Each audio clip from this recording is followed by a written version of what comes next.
శ్రీమాత్రే నమః. Welcome to my channel. ఈరోజు మనం పంచమాధవ దివ్యక్షేత్రాల గురించి తెలుసుకుందాం.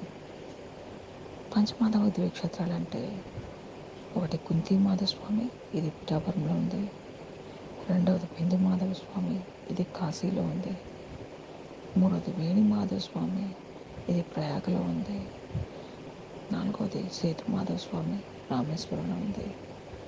ఐదు సుందర మాధవస్వామి, కేరళ త్రివేంద్రం దగ్గరలో ఉంది.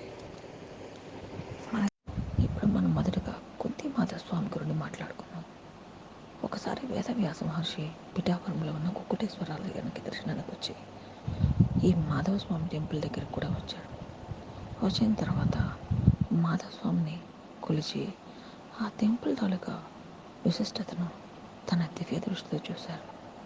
ఓహో, ఇది కుంతీదేవి ఆరాధించిన మాధవస్వామి, మరియు త్రేతాయుగంలో రాముడు కూడా ఇక్కడికి వచ్చి స్వామివారిని అర్చించుకున్నాడు అని తెలిసి ఆయన అప్పటి నుండి కుంతి మాధవస్వామి అని నామకరణం చేశారు.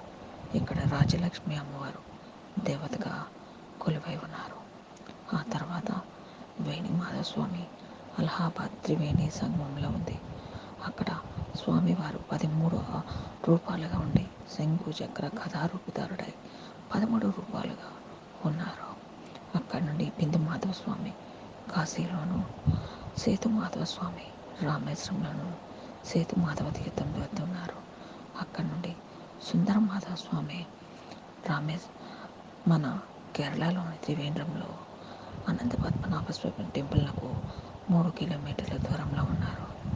ఒక్కసారి వైష్ణవుడైన ప్రతి ఒక్కరూ ఈ పంచ మాధవ నారాయణ స్వామిని దర్శించుకోవాలని ఎంతో తహతహలాడుతూ ఉంటారు.